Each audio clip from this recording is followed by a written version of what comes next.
Who might that be? We have sold our last loaf of bread. It's the witch from next door.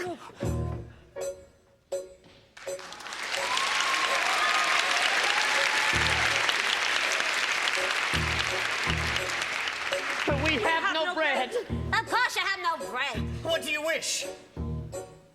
It's not what I wish. It's what you wish. Nothing cooking in there now, is there? The old enchantress went on to tell the couple that she'd placed a spell on their house. What spell? In the past, when you were no more than a babe, your father brought his young wife and you to this cottage. They were a handsome couple, but not handsome neighbors. You see, your mother was with child, and she had developed an unusual appetite. She took one look at my beautiful garden and told your father what she wanted more than anything in the world was greens, greens, and nothing but greens. Parsley, peppers, cabbages, and celery, asparagus, and watercress, and bitterfurs, and lettuce. He said, all right, but it wasn't quite, because I caught him in the autumn in my garden one night. He was robbing me, raping me, rooting through my rutabaga, raiding my arugula, and ripping up the rimpy and my jempy and my favorite. I should have laid a spell on him right there.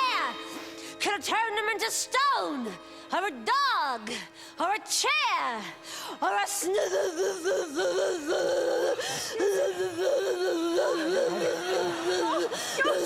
But I let him have the rumpy, and I'd lots to spare. Return, however, I said fair is fair. You can let me have the baby that your wife will bear. And we'll call it square. I had a brother. No! But you had a sister. But the witch refused to tell him any more of his sister. Not even that her name was Rapunzel. She went on.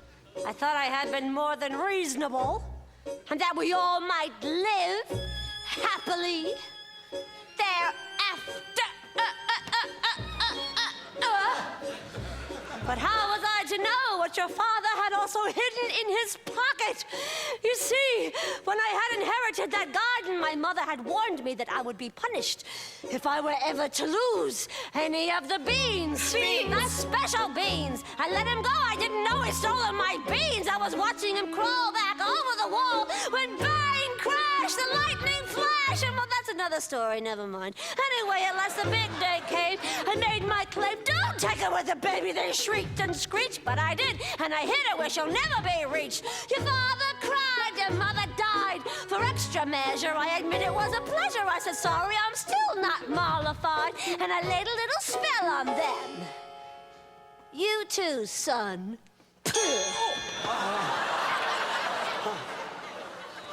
That your family tree would always be a barren one.